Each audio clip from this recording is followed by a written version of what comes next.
All right, now we can. Go ahead. This one, Oopsie, oopsie. oh, one technical. One technical difficulty, as always, but you know.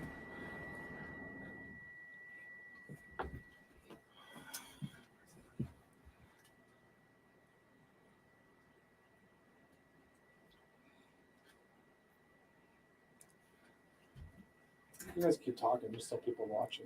Well, yeah, but they want to see your hand. It just, So you try it now, see if it works now. you gotta put it back Log on. in. Is this green light got to be on? Yeah, it usually does what means it has power. Sure, have a guest in. You don't want to hear them? Awesome. I know. I like that. That's pretty good. Oh, we're live. I don't know. I don't know why. Yeah, well, it'll work. Yeah, if not, if that's Instagram, Not. Anyways, let's go back because I think this is important stuff. So, kind of tell everybody, you know, why ketamine. You've had this 20 years of experience as an anesthesiologist. Why is ketamine the right solution for PTSD? Sure. Let me start a little bit about the beginning. Ketamine's been around since the 1960s. It was kind of fabricated from a PCP derivative for a better anesthetic that people could use. Main problem with a lot of anesthetics, especially narcotics and things, is when you give a dose, people quit breathing, and that can be a problem. So it got developed as a new anesthetic, and it started to be used in veterinary medicine. I'm sure you've heard about that. And then also it's been used in surgery. Then in the 1970s, unfortunately, it became kind of a recreational drug and kind of a street drug, went away again. During the Vietnam War is when ketamine really caught on and came into to a lot of usage and being very common anesthetic, because in the field, people get injured. What are you going to do? You've got to control their pain. You have to make sure people are still breathing and keeping safe, and you don't want them to keep experiencing the pain and looking down and possibly missing a leg or something like that. So ketamine really became popular in the field. And once that came around, it got to be used more as an anesthetic. And I used it actually for 28 years. We use it almost every single day because it's a very good painkiller. It helps give you some amnesia, and it kind of separates you from reality and the experience of what's going on of having surgery. Then in about 2016, 2017, my partner and I started using ketamine and looking into how it's being used to treat depression, anxiety, and PTSD.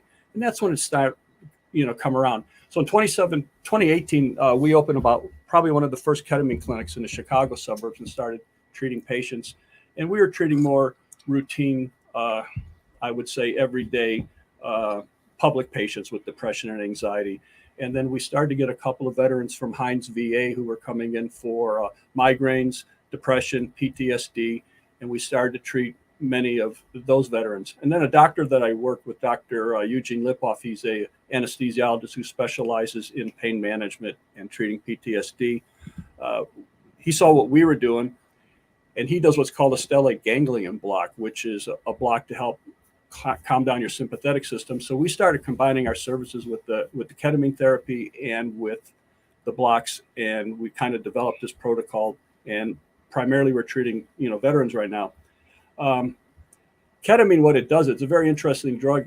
We give it. There's several ways it can be given. It can be given intranasally, which is called S-ketamine. You've probably heard of Spravato. It's a drug that's being used. It can also be given IM, like an injection in the arm, and it can also be given intravenously. Mm-hmm. So if you think about the nasal spray, maybe only 40% of that gets absorbed. Intramuscular doesn't all get to your brain. The beauty about IV ketamine is that it goes right into your blood, right to your brain, and starts working. And what it does is it interacts with some of the neural transmitter receptors that we have, and it blocks a primary one, which is called the MNDA receptor. And when that happens is it raises some of the other neurotransmitters we have that help improve people's moods, help them sleep better, dopamine, serotonin, things like that. So sleep gets reset, moods improve. And the greatest thing, it's called neuroplasticity. What happens is we actually build new brain cells, new healthy brain cells. So you can imagine veterans or anybody with PTSD, your brain's not broken, but what happens, it needs repair. It needs to be fixed up. It's been damaged. You may have TBI, traumatic brain injuries, and things like that. So ketamine actually helps rebuild new neural transmission sites, new connections, repairs old ones.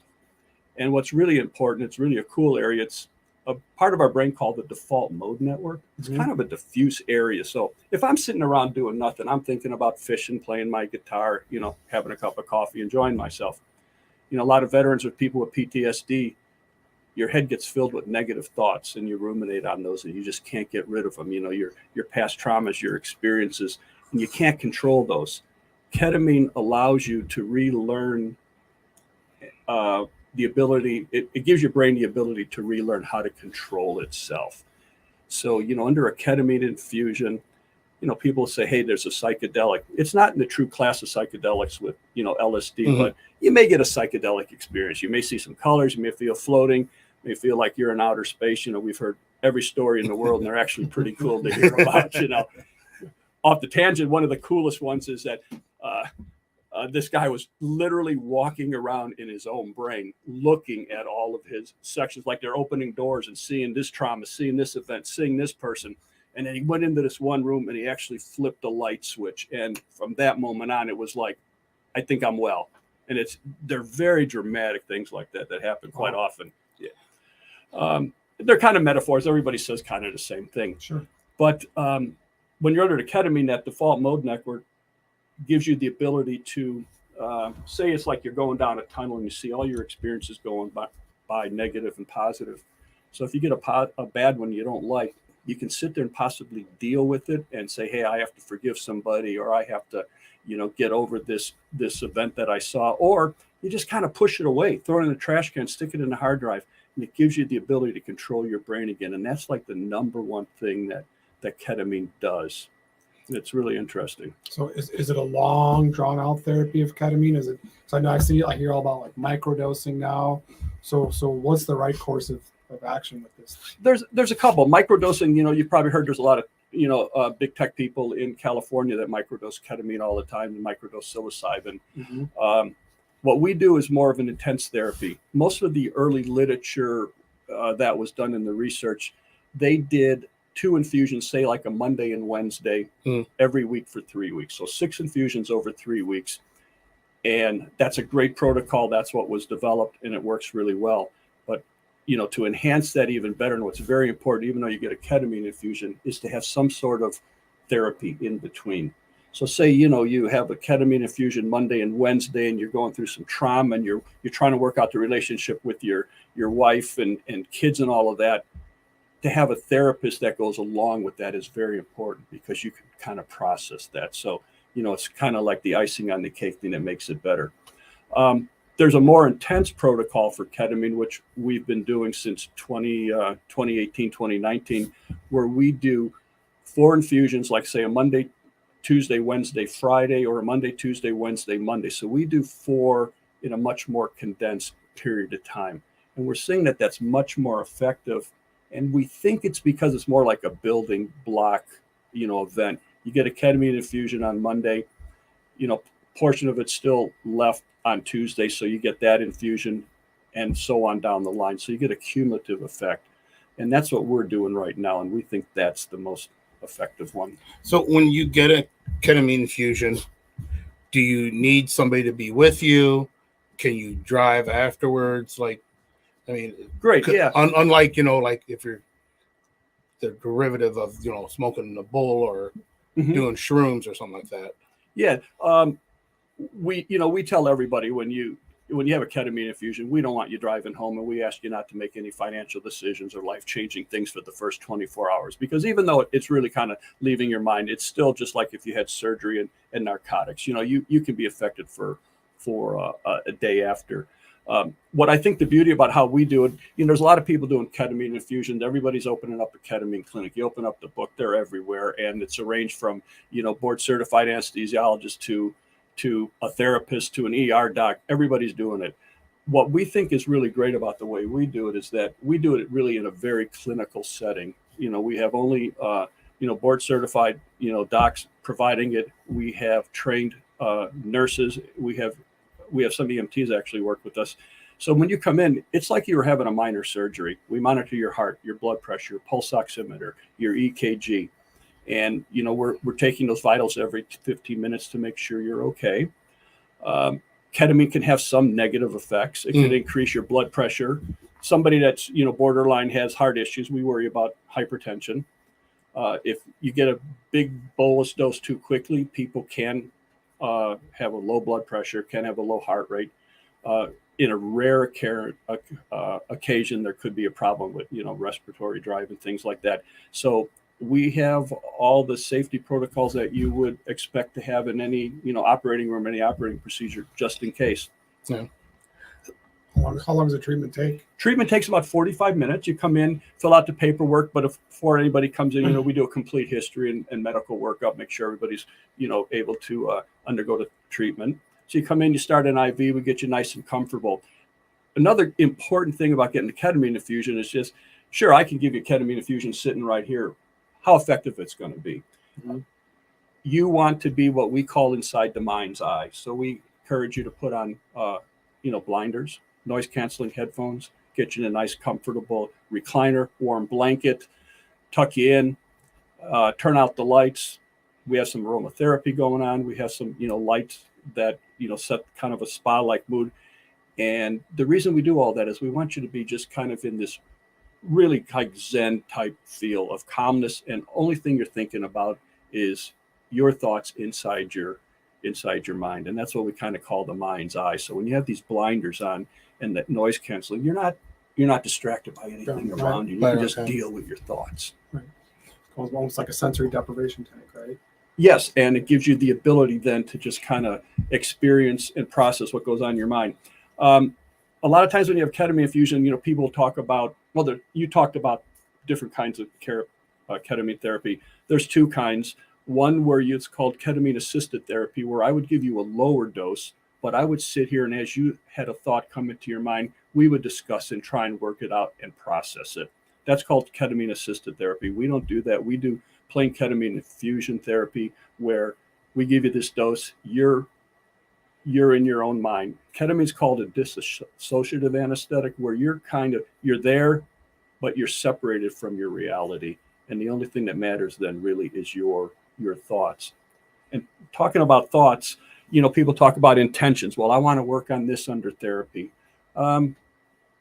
It's great to have an idea of what you want to maybe process or get out of the ketamine. But if you don't get to that point of fixing that problem, people get frustrated and don't feel it's, was worthwhile. So what we do we encourage number one, safety. You're safe, you're calm. We're with you. We're with you the whole time. If we have to hold a hand for the whole infusion, we will. The other thing is that you're always in control of your thoughts. And then if something comes out of that, a relationship, a trauma you may have had, some experience that you had in the battlefield, losing a buddy or whatever, if you want to deal with that, we tell you, sit there and process it. If not, push it away. But then what we also encourage everybody is to do a little bit of journaling. I'm not a journaler. I never know what to write. It looks like garbage to me when I write it. I'm like, doesn't make any sense. But, after the ketamine, you go home that night, something you'll pop into your head and you go, God, I never thought about that in the last year. I never thought about that person. So we encourage journaling, because then the next time you come back for an infusion, we'd say, hey, Sally, what came up? Hey, I talked about this. I got to work on that, or I have to think about that person. So then you can go into the ketamine infusion kind of with that intention or the thought to work on that. And it helps process things. So ketamine can be used for PTSD. How about those hooked on drugs? Is that a completely different mindset? Like say somebody is just a drug user and they want to reset. That's great. A lot of people think that it may be beneficial. It's not if you're an active addict or hooked on something. We do treat people that, through sobriety. So say you just stopped drinking and ketamine does help with the ability to increase that sobriety and avoid the addiction in the future, but it's not necessarily going to treat the addiction. Okay. So how do I know if my depression is the right kind of depression, or if I'm at the right stage where this will be an effective therapy for me? Well, we do a thorough evaluation, questionnaire about, your depressive symptoms and your PTSD and your anxiety and your general health.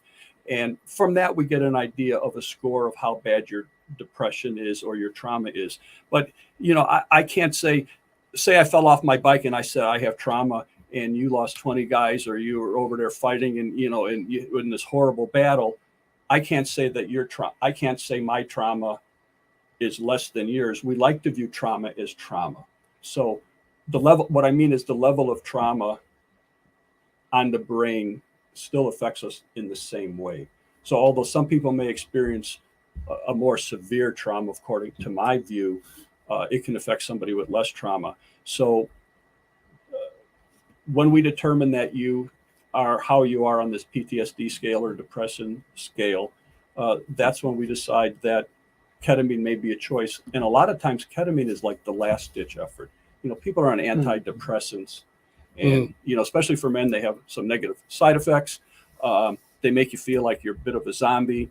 They take weeks to work before they, you know, you start to feel the effects, and basically you have to continue to take those. So ketamine's a lot of times viewed as a last ditch treatment, but it's becoming more of a forefront now that if we can break the cycle of depression or PTSD, you may not need to be on those medications, or certainly we can start to taper you off the medications as you improve.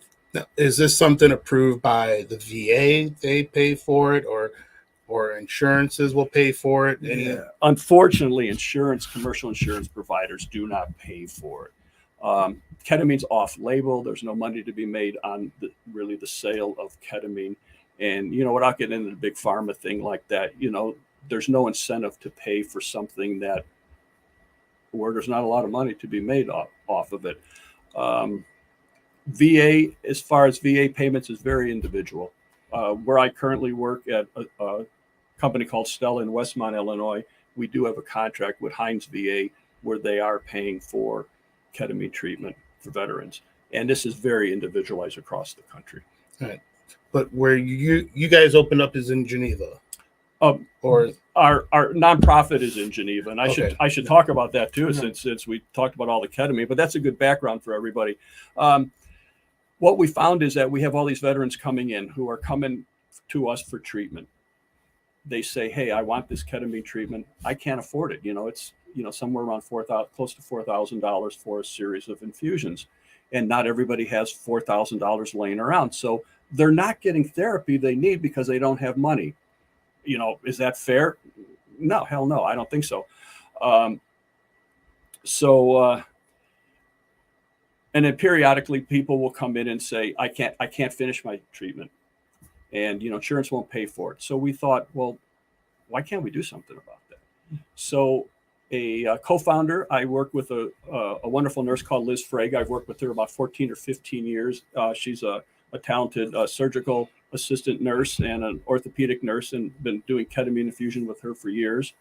We also hooked up with Brian LeBlanc. He is a current Canadian Special Forces operator, and with 30 years of experience. And we got together last October and said, hey, can we do something? And we're like, if we can raise money for veterans and first responders, we can help pay for this treatment.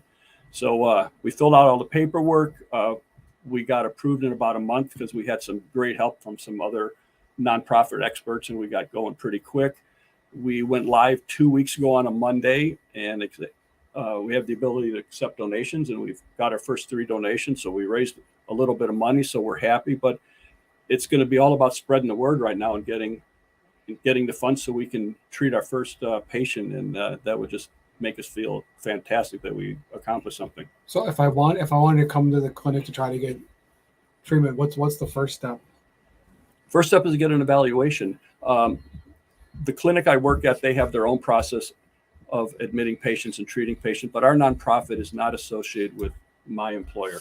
We want to be totally separate and independent, because say you're off in Seattle and you decide, hey, I'm going to try and get, you know, funds to pay for my ketamine, and you contact us, we have the money and we want to pay for you. How is it fair to ask you to come out to, you know, the Chicago suburbs, put up in a hotel, food and airline travel to get the treatment? And we can't afford to do that yet, although ultimately, you know, that might be nice. So what we're going to do is we're going to set up a database of what we feel are the best ketamine clinics and the most safe clinics, and practice the way we do according to our protocols throughout the country. So if somebody calls from Miami or Texas or New York, we can refer them hopefully within, say, an hour or 2 of their house, where they can go home every day to help cut down on the costs. What's really important too, we have some veterans coming in. This week we had 4 veterans from Canada come in. So now they're staying in a hotel. They've got the expense of traveling. They're away from their kids. They're away from their wife or their, companion. But if you could go home every night, you can see your wife, you can see your kids, Mm-hmm. you can keep your unit together and hopefully do better. So people are asking, look online, Kat goes asking, how do we donate? They want to donate to you. How do they do that? It's called Mind Relief Foundation. It's mindrf.org. We have our whole mission statement up there, what we're doing, a little bit about Brian, Liz, and myself, what we hope to accomplish. It has some information about ketamine. It tells about that default mode network, about how your brain is working. It tells a little bit about how ketamine works. We also have a link in there for volunteers, or if you just want to, contact us and get more information. We'd certainly look for volunteers. We hopefully late this summer and the fall, we're going to put together our first big fundraiser to try and raise some funds. Okay. Haven't decided how to do that. Whatever we do, I'm pretty sure We'll you guys would be there if you're willing to And come. We'll help promote it too. But we'll post links to their website at the end of the podcast so you guys can see it. And then one of our clients works out Patriot asking if it also has effect with, is it TBI? Yeah, TBI. Is that an effective treatment for TBI? Yes. We actually treat a lot of TBI patients, especially with partner I work with is called Dr. Eugene Lipoff. He does what's called a stellate ganglion block. You want a little bit of information about Yeah, that? Please. Yeah. There's a nerve complex in our neck, one on each side. It's called the stellate ganglion. And what he does is he injects, and he's kind of pioneered, although many people do it, he's kind of pioneered what he calls a dual sympathetic reset block. There's several ganglion blocks in your neck, and he injects local anesthetic into that nerve area, nerve bundle around it, and it helps reset your sympathetic system. Somebody comes in and they have PTSD or severe anxiety, they're just always jacked. Their heart rate's up, their respiratory rate's up, they're always on edge. And that's like your fight or flight, symptoms. So the sympathetic blocks help tone that down and reset it. And that's why he calls it the dual sympathetic block. We combine that with ketamine infusion therapy. So we do a ketamine Monday, Tuesday, Wednesday, kind of opens up your mind for healing and getting well. We do a block on a Thursday and a Friday, and then we end it with the ketamine on Friday. And it kind of just ties everything up. So instead of being a 3-week treatment, you got it down to a week. So this way, when they do come in for treatment, if they fly in, they're not away from the family for 3 weeks. It's just a week-long process. Yeah, which that's what we're trying to do. We do the 3-week process for people that are more local. That most of the 3-week treatments are non-military, non-first responders.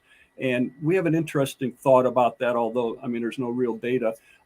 You can imagine a veteran or an active duty member goes out on a mission. You've got all the tools you need. You've got the backup, you got the personnel, you have the weapons, you have everything that you need to complete your mission. Those are your tools. And your goal is to complete that mission at all costs and whatever you need to do. You see, veterans and first responders appear to come in for ketamine therapy and treatment with that mentality. We kind of call it the mindset, the battle mindset. So they come in and we're their tools. We're there, the docs and the nurses, to help them. We have the medications, we have the knowledge, we have the time and the expertise. And when they come in and they see that, they want to get well. So they get a treatment and they go, I think I'm better. And then we enforce that and reinforce that. And then the next time they feel a little bit better. And by the end of the week, they've just used that all to accomplish their mission of getting well. And again, it's the mindset. Because if I'm having a bad day, I can talk myself into a really crappy day if I want. Mm-hmm. But if you have a good day, you can lift yourself up too when you want to be happy. So the veterans and the first responders, we've condensed it to a week because we feel they respond real well. They want to get well. They want to get this done. They don't want to drag it out over 3 weeks. I saw on your business card something about you help with payment deferral. How does that work with you guys? That's going to be our ultimate goal. We're going to try and pay for the ketamine therapy. Once we get the funds, so what we're going to have to, how we plan to do it right now is, say you have a diagnosis of PTSD or depression, you would contact us. We would, through HIPAA compliant, communication, we would get some of your basic medical records to see that you do have a diagnosis that fits the treatment, because we just don't want people calling up and say, hey, I have PTSD and I want ketamine, because you never know their motives. So what I could do is, does it have to be like a doctor diagnosed PTSD? Yes. Is it just a depression diagnosis? Do I need to be further along there? What? No, it could be a depression, anxiety, PTSD. It can be any, as long as it's diagnosed by a medical professional, that we have a legitimate diagnosis that says, hey, this guy's diagnosed with PTSD. We've got that. And then from that, we're not going to have the funds to help everybody. So Sure. if we have the funds to help 10 people and we got 30 applicants coming in, which would be great for us to get to that point, we're going to try and categorize them by the severity of their diagnosis, the length they've had it, financial need, some things like that, so that we feel that although everybody's going to deserve it, we have to try and whittle it down so the most deserving will get it right away. I mean, if I wanted to come in there next week, do I have to do I have to pay everything up front? Can we break it out in payments? What our fund with our organization, or at the clinic I work at now, Yeah. they do have payment Okay. plans at Stella Center. If somebody contact us from Houston and said, hey, can you help pay, and we want to pay, when they go, we would write wherever they're going a check to pay for the fee up front. Okay. Would this also work for? Yeah, you hear people saying that winter depression. What do they call it? Seasonal depression. Seasonal depression. There's other things it depends, but if that's going to be a seasonal thing, it's not as much as, say, a traumatic brain injury or a PTSD injury. The sadness, winter sadness blues can be changed with vitamin D, light therapy inside. It's always good to start with, some basic things first. Okay. Or we can move to San Diego or something. So is this getting to a point where ketamine's for really just the most serious cases, or they haven't had the effect they want on regular medications? Yeah, very good point. It's not for the most severe. Usually it's for somebody who's tried everything. They may have tried, talk therapy, they've tried art therapy, they've tried equine therapy, they tried depression, antidepressants. It's not working. Let's try the next thing, because you just can't continue down the same path all the time taking pills. Okay. So And that's one thing the VA is pretty good at, and most. That's what we keep hearing. You got a problem here, take a pill. Take a pill. Yeah.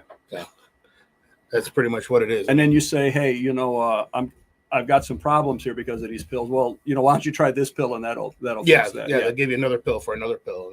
And it doesn't seem like everybody always talks to everybody. Our healthcare system kind of falls apart in a way that you go to the emergency room in another city, they can't access all your records all the time. We should have some system where wherever you go, Sal, they know about you, they know your medical history, what medications you're taking, what allergies you have. It'd be great if we really had that tight interconnection, throughout the country. I mean, I could see where that would be, a universal system. So you can get Brian, if he's in Hawaii, he needs treatment, right? They punch up his name, social, boom. Just Absolutely. like how they can do, Maybe at the VA they can do that. I don't know. I have no idea. I don't know. But you would think that there would be a universal EHR or medical records system where, police can run your driver's license wherever know about you. Why can't, or your gun registration? Why can't we do that for healthcare? should be. Yeah. I had an idea once we should make just one hub. All medical records go there. So if I go visit any doctor, I don't have to wait for this doctor to transfer those records. I just give you access to that hub, to my records. You can pull it. Everybody brings up privacy issues then, who's going to have access to what? Right. But it's only people I allow, right? Just as me, because they were my medical records, right? I had an issue where my mom had cancer. I asked UIC to transfer her records up to Mayo Clinic. Oh, okay. Yes, it was all done, right? But my mom at the time was 70 years old. And so their answer is you have to print out this form. I had to go find it, write it all down, make a copy, fax it back to get authorization back to them. So it was a whole process to get through to even get the form. I had to electronically sign up for everything, get an electronic password. So they go back in their system, blah, blah, blah. Send all the stuff. They said, yep, the record's there. We drive up to Mayo Clinic. They're not there. They didn't transfer. Yeah. But it was something that a 7-year-old would not normally be able to do, transfer these records. It was crazy. But you go online in about 5 minutes and book your hotel, your food, Right. your airline, and you're done. Right. And anybody can use and my it'll credit. all work. Right. Anybody can use my credit card anytime they want. Can I use it? Yeah. Other people have. Yeah. So Kat's asking a good question. She's asking about, I see it all the time now. There's all these ads for at-home ketamine therapy. I see it everywhere on Instagram, TikTok, constantly. Yep. ketamine therapy, monthly ketamine therapy. Is it BS? Is it real? Does it work if it's that? Without offending anybody, BS for the process. I believe in ketamine, but oral ketamine, they're called troches. It's a little dissolvable pill, like nitroglycerin pill or something like that. Again, we got back to the mode of treatment with ketamine. You take a pill, you dissolve it in your mouth. What portion of that dosage is getting absorbed into your blood and getting to your brain, as compared to me putting it right into your vein and going right to the brain, into your blood, into your brain? It can be effective, I think, for some people. For more severe cases, I don't believe it's as effective. That's just, my opinion. I don't practice that. I've only done, being an anesthesiologist, I'm only, I do the IV therapy because I think I have certainly more control on it.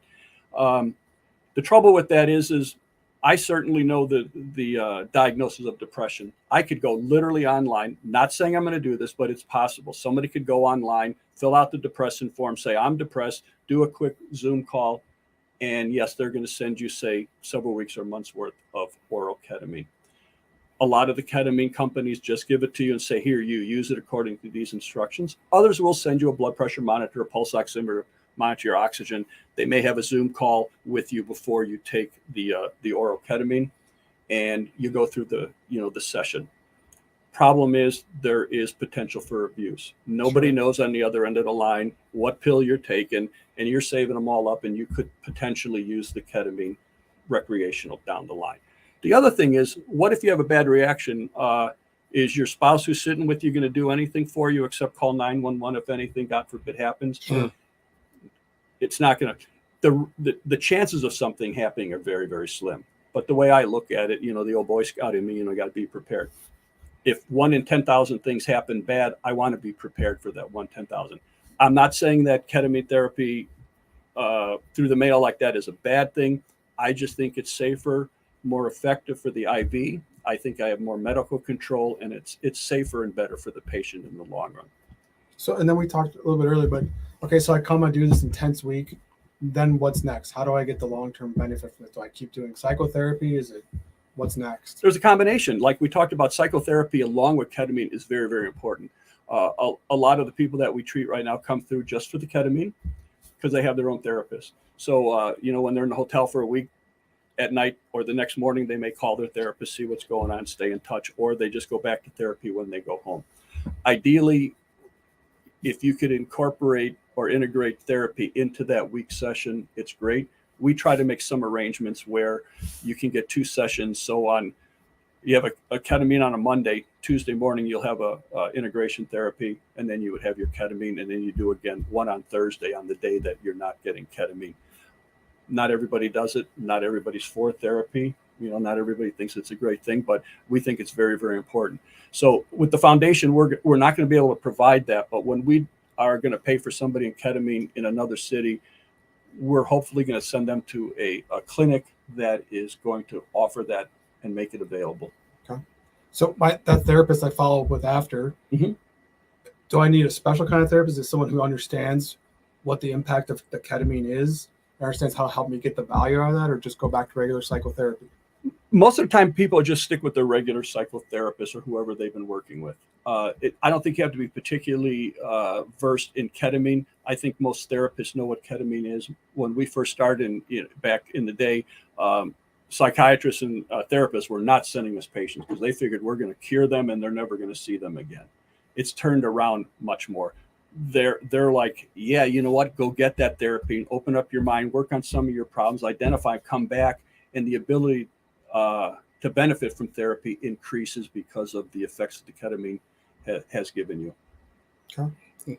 Jay's asking a good question out there. He said, any risk if you suffer from apnea or central apnea? I guess that means sleep apnea. Sleep apnea is a concern. It's not a contraindication to get ketamine therapy.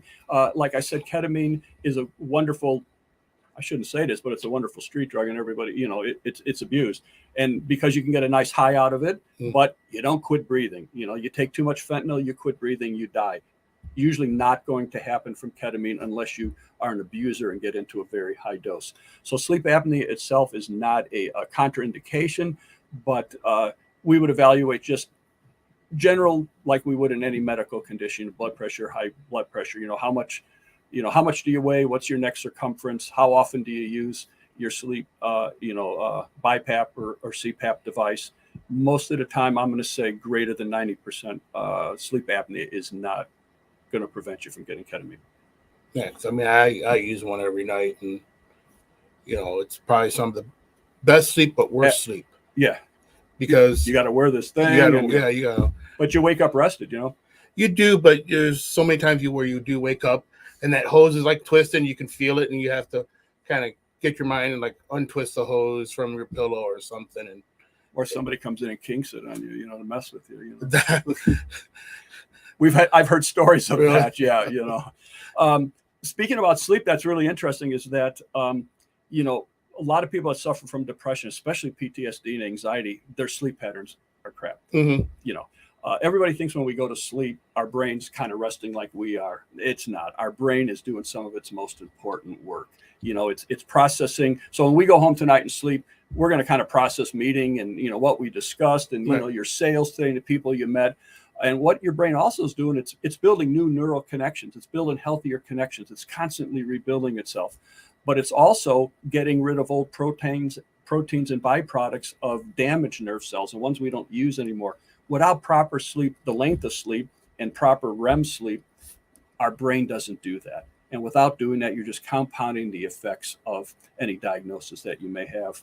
So ketamine does reset. Usually by Wednesday, most of our patients are saying, you know what? I slept 7 hours yesterday. I haven't done that in 12 years, or I only slept 5 hours, but man, I didn't wake up. I feel good. It helps reset so many things. Yeah, So I always hear the term reset. Sorry, but Yeah. So what does reset really mean? It's a generic term. I think we just it's kind of bad. Okay, let's say whatever we think is a normal person, and you have trauma and you're depressed. You can't go to work and stuff like that. So when we say reset, we're getting you back to where might have been normal. I don't know if it's the greatest term to use. So what does that mean? It took those old pathways that were causing this pattern of depression and turns them off, and your brain's taking different paths. What does that really mean? Exactly. What it does is it's just actually repairing those damaged pathways and those neural connections that were there from trauma or depression. And as it rewires and it gives you new, healthier ones, and it kind of bypasses the old ones. Without getting too technical, there's a receptor called a glutamate receptor in our brain. Ketamine actually goes and sits inside this receptor. So what happens is normally glutamate goes into this receptor and it has its effects. Ketamine blocks this receptor. So it comes in here and blocks this. So ketamine has nowhere to go. And when it has nowhere to go, it kind of builds up extra ketamine in your brain. So it kind of helps tone down the brain. But it also, by blocking that ketamine receptor, it stimulates the release of dopamine, which is, kind of gives us pleasure, and makes us calm, and you get the little bit of high you get from working out, and also serotonin, which helps decrease anxiety and makes us feel, calmer. Right. So it works in many different pathways. We don't fully understand it, but those are the general ways that we think that it works.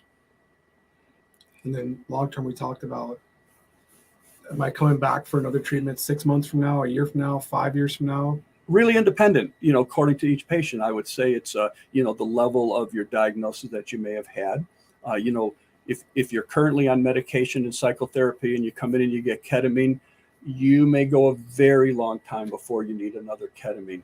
And if you were to need ketamine, again, how we like to explain to patients is you came in and you felt, right here, you felt at this level and you got the ketamine treatment and now you've improved 50%. So we have you monitor what your baseline was, how your improvement is after the ketamine therapy. Then we ask you to kind of watch. If you start to drop off that cliff again before you get to what brought you to us, that's when you come in for a booster. And what we do for a booster is just one ketamine infusion. You don't have to go through the whole series again. Somehow it restarts or kickstarts again that initial group of therapy sessions that you had. Very independent. We have people that come back every month for maybe about 3 or 4 months, and then they're doing great. And during that time, they may be tapering off their antidepressants and doing well, or adjusting, the amount of therapy. There's people that have never come back, and there's people that come back maybe once a year when they just feel, hey, I need a little bit of a a tune-up. So I mean, just it's kind of incredible that a week this would actually affect change, right? Because every other therapy that we go through that's ever offered is years and years and years. You would not believe the changes that I think, the stories, and they're mostly anecdotal, but it's just right. So yeah, that's it's what I know. unbelievable. If I come see you on Monday, the following Monday is the gray, heavy hopelessness gone. That's those are the first. That's funny you mentioned those words. Those are usually the first things that people say about the fog. The brain fog is cleared. Sometimes, usually the first day. It's just something's lifted. And people don't know how to describe exactly this feeling. If you've been depressed or have PTSD for 10 years or something like that, you start to get well. It can be frightening. You don't know what that is. How do I deal with this? So we're like, allow yourself to get well. Allow yourself to feel better. So we always ask, somebody that maybe comes with a companion to say, hey, keep an eye on Brian and just notice the little changes in him. And sometimes, a companion or wife will come in and say, you know what? We talked for the first time in 5 years. He looked at me at dinner and we actually interacted, but you talk to the patient and they go, I'm not any better. So there's these subtle little changes, Mm-hmm. but the clearness, lifting of the fog usually happens within about 1 or 2 days when you do the condensed, week treatment. Sleep patterns appear to change by about Wednesday, and by Friday, we see dramatic change. The other thing is it's not all hunky and dory. You walk in and you see flowers and Right. roses and colors. We tell everybody, if you're a combat veteran and you experienced, just hell over there, unfortunately, you may relive that again. And we feel bad for you that you have to relive that again, because that's what you're coming for. But, we're there and to support you. And the reason that your brain sometimes makes you go through trauma again or negative things is that it teaches you that you have the ability to control those things, process those things. So say you're triggered by a particular event and you're just jacked at 100%, and that's your worst day. If you experience that same trauma under ketamine, the intensity of it may only feel at 30%. And by that, your brain and you realize that, hey, it's bad, but it's not as bad as I thought. And also, I can deal with 30%. I can't deal with 100%. And the other thing I think most of the veterans and first responders is, especially combat veterans, is, hypervigilance. Mm-hmm. They come in and they have to sit, they can't put their back to the door. They want to know where the exit is. Right? You can't do any of that. Hey, but I want those guys with me if something bad happens in public. Sure. Okay, I want to know they're back there. But you don't need to be at 100% all the time. You need to be at 5 or 10%, and just situational awareness type thing. And if you ever needed it, you could certainly elevate. So it helps with hypervigilance in a huge way, and that's between hypervigilance and ruminating thoughts. Those are probably the two biggest problems that I think veterans and first responders experience through that bring them to us. I mean, obviously, we saw like all the antidepressants, all stuff over time. It may stave off, but it's not improving the situation, right? There's still 22 veterans a day that take their lives. Yep. So that's always like, how do we lower that number? And it seems like the VA it's gone for both ways. I remember my dad was first started going out seeking treatment. They were very reluctant to give any kind of medication. Oh yeah. All the way up to like late 90s, and all of a sudden they went from, we're not going to give any medication to, we're going to overdose you with every opioid we can, right, make you go away. Then we can say we've taken care of you. Right now, you're not here complaining anymore. You're not getting help. So then they realized, oh my God, we created a whole bunch of opioid addicts, right? Mm-hmm. When they would send Vicodin into the house, they would send 800s and they'd send 200 to 300 a month. Just here they are. Yeah, nice. And like, are you? I'm like, at one time the cabin was just full. My dad's like, who could ever take this many pills in 5 years? You couldn't take this many. It's 6 to 7 a day of 800 milligram Vicodin. Like, oh my God. And try and get off of that. Right. So now you're breeding addicts. But so we see like the 22 has never gone down, and I see like these might just keep it even, but they don't seem to help people improve. To me, this sounds like a therapy that actually makes not only helps with the mental change, but also makes a more permanent physical change. Yes. So it's not just maintenance. It's actually a change, making progress. Correct. Perfectly stated. It can be a maintenance in the fact that you may come back a couple times a year for one infusion, but I would much rather have people do that than to have to take antidepressants every single day forever. When that doesn't work, let's put you on another one, or let's add this. It's funny you talk about, how they didn't treat pain and things like that, and then they went crazy. Well, as anesthesiologists, we went through that thing too. You could get sued for not treating a patient's pain appropriately after you broke your leg after surgery. Okay, so we made sure everybody had great pain control. Then all of a sudden the opioid crisis, develops. Now you can't treat pain too aggressive because you might make somebody an addict. And now you can't call in a prescription for narcotics to the pharmacy anymore. It has to be a handwritten prescription. So I mean, I don't know when we started a war on drugs, but we haven't won that battle yet. Right. It's not like I said. It's like even other people I know, civilians that are just on antidepressants, they're on them forever. Just like you said, well, that one's not working anymore, so let's change another one. But you're not helping that person improve. I don't know if people, I don't know, maybe some docs just don't know any better, or they don't know the alternatives, or they get to the point of like, hell, what else can I do? I'm trying my best. There's nothing else out there. And maybe just people aren't aware of other options that are out there. And I wish ketamine infusion therapy and the combination with, psychotherapy and even our stellate ganglion block, I just wish that would, expand. Dr. Lipoff is really, if anybody interested, look up Dr. Eugene Lipoff. He has done just tremendous work with PTSD and treating veterans, and he's really actively involved in with the military community. So how do you get ketamine therapy to move to become insurance approved? Because just like 5 years ago, you couldn't even sell CBD. Right now, we sell. We have a coffee infused with it. People are using it because it's a better alternative than opioids, right? And now we're finding yes, it really does have So how do you get to move ketamine therapy to where it's now something the insurance will cover? Now it's more widely accepted. How does that happen? I think it's for at least about 10 years now. Ketamine has been out there and it's becoming more and more prevalent in use. But when you have, like the recent death of, Matthew Perry with ketamine and other people, then all of a sudden that drives down not the appeal, but the acceptance of therapy, although that we don't know all details about that situation. And then, you have tech users saying that we're microdosing, ketamine and all the time. And people like, well, they're just, it's just a party drug or something, which it was back in the 90s. I think acceptance, some scientific proof and validity of the treatments, which is out there, that evidence is out there. But the other thing is that, and it gets back to it, pharmaceutical companies, where's the money going to be made? And also insurance companies don't want to pay for something which is used off-label. Ketamine is used off-label. So you get what does that really mean? Yeah. Off-label? And almost probably every medicine that people take is somehow off-label. Sure. Look at Viagra. Viagra was going to be used for a cardiac drug, right. And they discovered they had this little side effect from it, and now all of a sudden it went this way. Ketamine is used as an approved FDA anesthetic medication.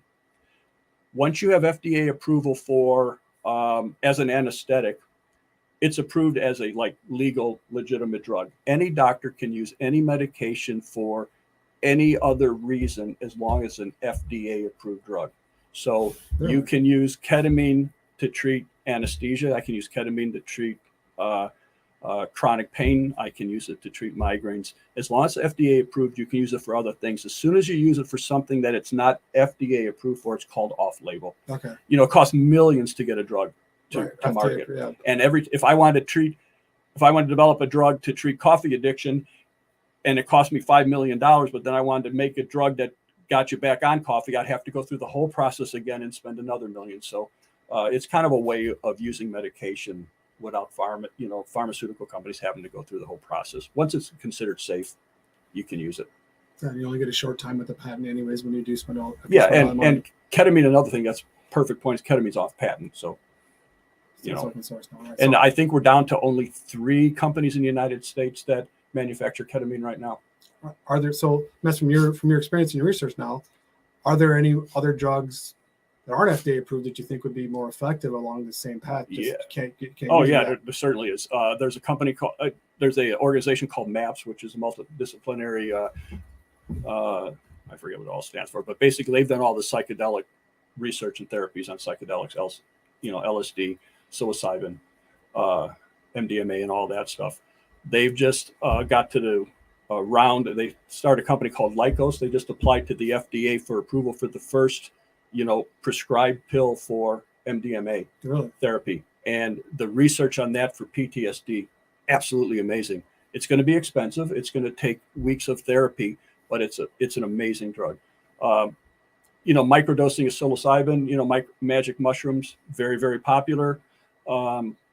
It should be researched more, but all these are controlled substances that can't legally be used, although there's research projects, that people are using.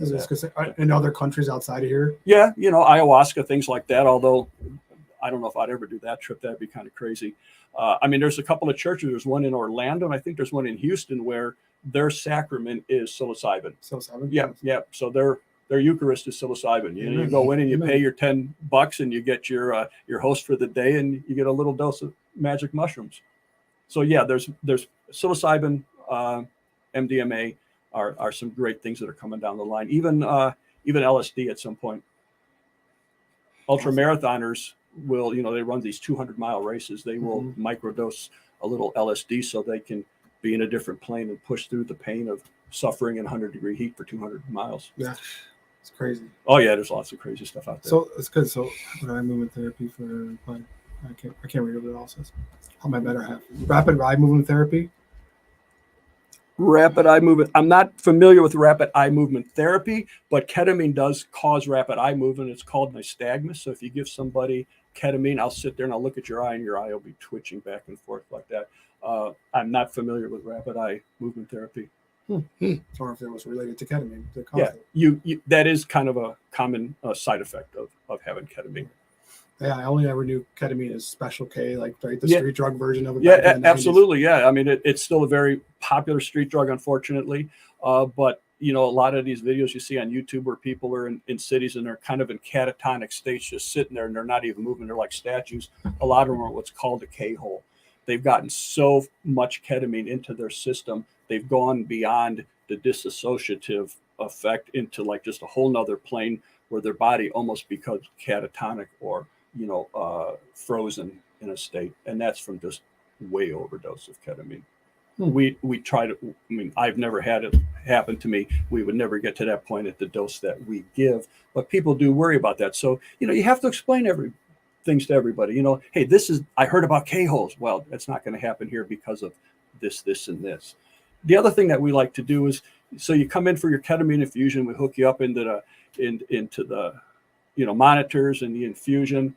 And believe it sounds really hokey, but when you got a 250-pound, 6'5" special forces guy there, and you tuck him in and he hugs you, it's a cool feeling because you're doing something right when a giant man just makes me look like I've disappeared, and he's so happy for what we're doing for him. So what we do though, for 15 minutes into the infusion, we'll come in and say, "Hey, Brian, how you doing?" And if you respond to us, usually that means you may not be at the state where you need to be. If you don't respond at all, we know you're cruising. So at that point, what we would do is I'd come in and talk to you, see where you are, what you're experiencing, how you're feeling. If I look at you and I'm like, he's tripping, I'll leave you alone. But if not, the beauty about the IV therapy is I can adjust this as we go. So, somebody that's 300 pounds may require a very small dose. Somebody my size may require a very high dose. So that's the beauty and kind of the art of anesthesia. It's not just give everybody this syringe of this, and we give you what you need. So if you come in and you're not doing well, or you haven't kind of released from reality yet, I can adjust your dose as we go, and I can increase that from session to session if need be. Because you say, hey, it wasn't as tense as it was Monday. I still hear the pump, or I still heard the door open. We don't want you in that state. So we can adjust it. But the other great thing about IV therapy compared to the pills or the shot in the muscle is that if something bad happens, I've got the IV access to give you medications to counteract anything, and we have airway, equipment to manage any emergency that would happen. We're getting there. So give everybody, if they want to go donate, they want to help. Well, we'll put it up. We'll post it too, but just in case. I always hate this when I listen to podcasts, plug in yourself, but it's, the old www thing. That's what our supporters are here for. So yeah, it's MindRelief. So that'd be mindref.org. and that'll give you all the information. We don't have a phone number, so email, contact information, volunteer. If you have any questions, we'll be glad to answer those. Certainly, if you want to donate anywhere from $1 on up, please feel free to do that. And hopefully, as we figure out what our fundraiser is going to be or any affiliations we're going to have, and hopefully, with these guys here, you'll be able to keep track. And once you sign up with us, we'll be trying to start a newsletter to keep everybody up to date on what we're doing, what kind of funds we're raising, and what's going on. Is that right? Mine. Oh, what's this? I got blurry vision today. Yeah, something just Pop up. Nice feet. You need glasses?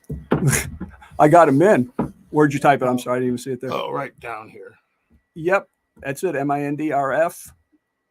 Yep, that's it, sir. We'll try to do something.